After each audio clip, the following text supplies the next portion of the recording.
O programa de vitrine de hoje mostra uma novidade em Balneário Camboriú. A cidade, que está na lista das mais verticalizadas do país, tem um prédio a mais. E você aí se pergunta, mais um prédio em Balneário Camboriú entre tantos? Esse tem um diferencial. Uma capela da década de 1960, inaugurada em 1961, que servia para atender aqueles turistas que vinham de Pomerode, Rio do Sul. Essas pessoas vinham passar férias em Balneário Camboriú, mas mantinham a fé em dia. E essa capela foi preservada. Para falar melhor sobre isso, nós estamos com a professora Liliane. Tudo bem, professora Liliane? Tudo bem, Ellen. Boa tarde.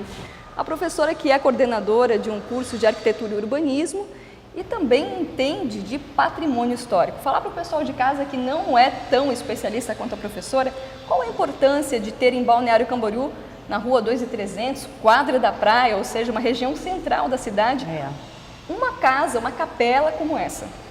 Olha, a gente tem vários significados. A gente tem o significado do dia a dia, do cotidiano, a gente pode dizer que é a possibilidade da pessoa ter um lugar de descanso diferente do movimento da cidade, diferente da tribulação, diferente de tudo isso, onde ela pode voltar-se, né, para si e encontrar-se, né, de uma forma que ela possa contribuir mais e melhor com a sociedade como um todo. Eu vejo que essa possibilidade já é um grande ganho para a cidade e para o cidadão. Quando uma pessoa entra numa estrutura dessa, é como uma volta ao tempo. Eu acredito que sim, eu acredito que todos que possam parar num lugar que se abre a possibilidade do sagrado, sempre faz com que você retorne, né, a um passado e a você. Eu acho que essa é uma perspectiva comum desse tipo de lugar, de capelas, templos, lugares propícios para reflexão e ter um equipamento, digamos assim, como esse, num centro urbano, realmente é bastante interessante, né? Outro aspecto que a professora comentou antes de começarmos essa gravação, aí em off, como nós falamos na linguagem jornalística, é sobre a questão da sustentabilidade, né, professora?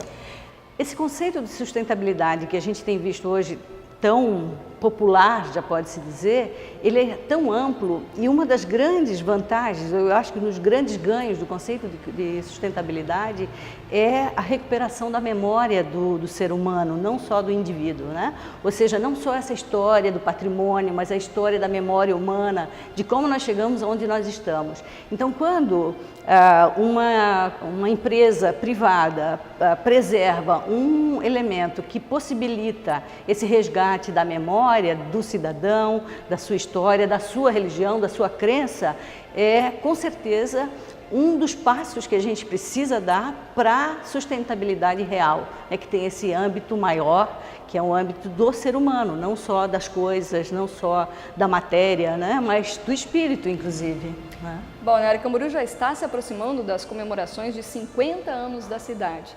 Sem dúvida, essa igreja, que foi fundada em 1961, é parte desse desenvolvimento, dessa história. A gente tem feito no nosso curso algumas pesquisas questionando os cidadãos sobre como eles se sentem em relação à situação, como você falou no início, da verticalização de Balneário Camboriú. E uma das coisas que eles valorizam muito são esses pequenos elementos que a cidade preserva.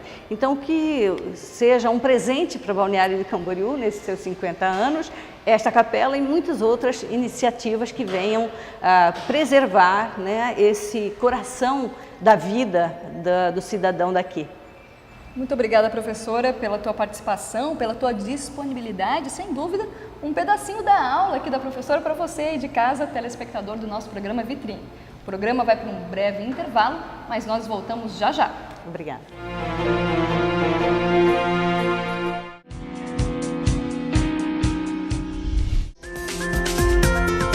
Dicas para economizar água.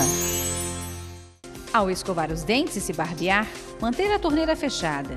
Usar a máquina de lavar roupas na capacidade máxima. Fechar a torneira enquanto ensaboar louças e talheres. Na hora do banho, se ensaboar com o chuveiro desligado e evitar banhos demorados.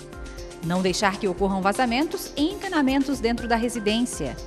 Entrar em contato com a companhia de água ao verificar vazamentos de água na rede externa. Usar a descarga no vaso sanitário apenas o necessário. Reutilizar a água sempre que possível. Utilizar regador no lugar de mangueira para regar as plantas. Lavar o carro com balde ao invés de mangueira. Captar água da chuva com baldes que poderá ser usada para lavar carros, quintais e regar plantas. E tratar a água de piscinas para não fazer a troca com frequência. Economize.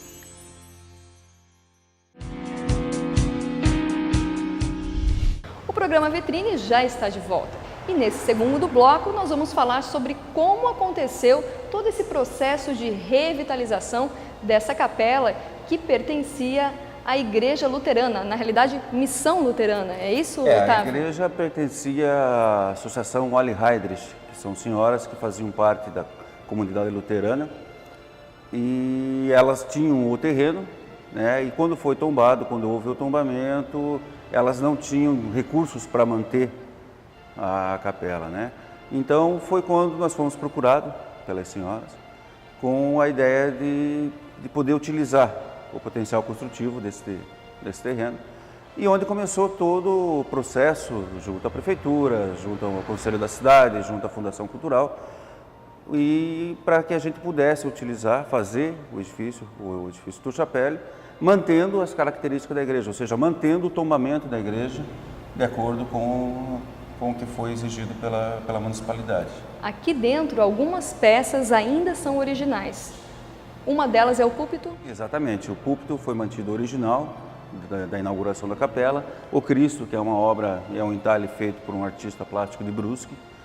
E toda a parte, o sino, está lá em cima, depois vocês vão ter a oportunidade de vê-lo, que é um sino que veio da Alemanha, que foi todo recuperado, foi todo colocado para funcionar como ele era no dia da inauguração da capela. Os bancos não são originais por conta da ação de cupins? Exatamente. Os bancos, infelizmente, não teve como recuperá-los por causa da ação dos cupins, estavam realmente muito degradados, né? Então eles foram feitos. Nós contratamos, quando nós tivemos a oportunidade de desenvolver o projeto, que nós tivemos as aprovações para tocar o projeto adiante, nós contratamos uma empresa de Blumenau, que ela trabalha especificamente com a recuperação de templos, ou seja, de igrejas, de templos.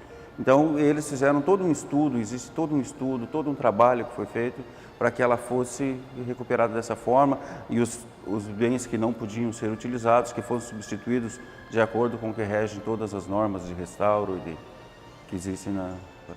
As pessoas que passam hoje em dia aqui em frente à capela, na rua 2.300, às vezes podem achar curioso uma capela de arquitetura alemã, bem no centro de Balneário Camboriú. Mas na época em que ela foi construída, fazia todo sentido, né, Otávio? Sim. Naquela época, as famílias, né, de luteranas que vinham para cá, elas não tinham onde fazer os seus cultos, né? Daí elas construíram, né, a comunidade construiu a capela e elas utilizavam. E realmente a capela ficou pequena, né? Foi onde foi construída pela Igreja Luterana, o novo templo que existe na subida do Cristo Luz, né? E essa capela ficou fechada, né? Ficou fechada porque ela não tinha como ser mantida, ou seja, ela já era pequena para a comunidade, né? Já não suportava mais o volume da comunidade que já residia aqui em Balneário Camboriú, e ela ficou fechada. Então hoje ela vai ser aberta novamente, é a nossa proposta, com que ela venha a ser aberta ao público, ser aberta para celebrações, né? Ou seja, as pessoas que queiram fazer suas celebrações, seus casamentos, batizados, bodas de ouro, vão poder utilizá-las. Ela vai ser mantida aberta durante o dia para que possa haver visitação. Essa ideia da igreja envolta em um edifício, como é o Tour Chapelle, é um projeto único no Brasil, né? Então não existe hoje no Brasil nenhum templo que esteja encoberto por um edifício, né? Então eu acho que é um presente que a consultora, que a Ciaplan, deu para o município, né? Eu acho que isso foi um compromisso assumido com o município. Eu acho que isso é um legado que a gente vai deixar para sempre. Eu acho que isso nos honra muito ter essa capela hoje em nossa propriedade, né?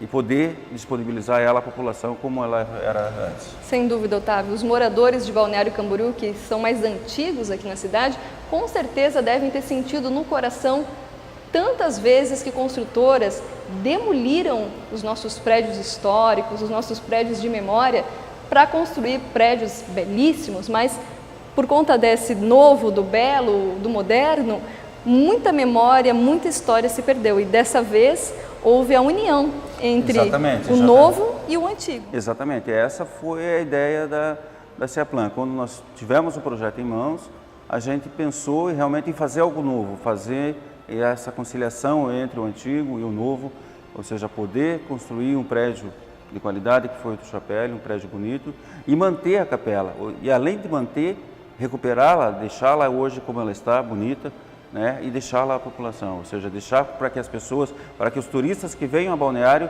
possam ver, possam conhecer, possam levar para as suas cidades, né, essa lembrança da nossa capelinha. E, sobretudo, um espaço em Balneário Camboriú para você que às vezes está cansado da agitação, da correria, aquele dia meio tumultuado, na quadra da 2.300, entre a praia e a Avenida Brasil, você vai encontrar uma capela que preserva suas características da construção de 1961 e, além disso, foi revitalizada. Portanto, está aberta a você, telespectador, morador da nossa cidade ou visitante. O programa Vitrine vai ficando por aqui, mas deixamos no ar o convite para que você venha conhecer essa capela e se encante com a arquitetura preservada, revitalizada e, mais que isso, sinta na sua pele toda a paz desse interior.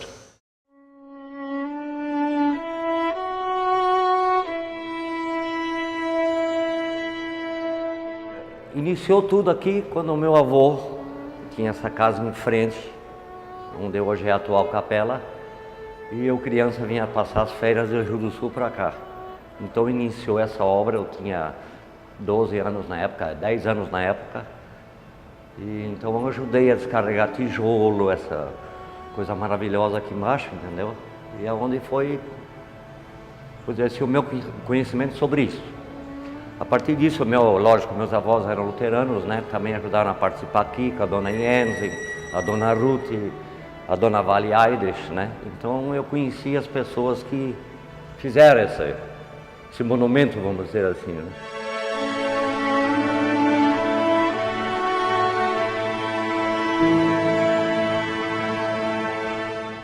Ela, depois que foi tombada, a minha mãe, que tinha uma pousada aqui ao lado, onde hoje é o prédio Tor Chapelle, então tinha uma pousada para retiro para as senhoras evangélicas e fazer o encontro dos pastores, os sínodos, faziam aqui nesse local.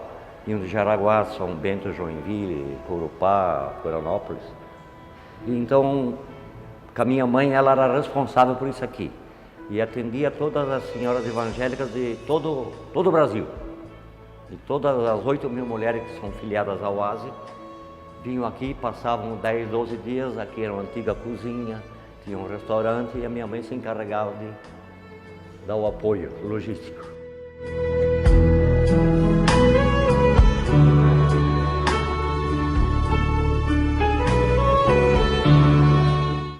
Me trazem boas recordações, né?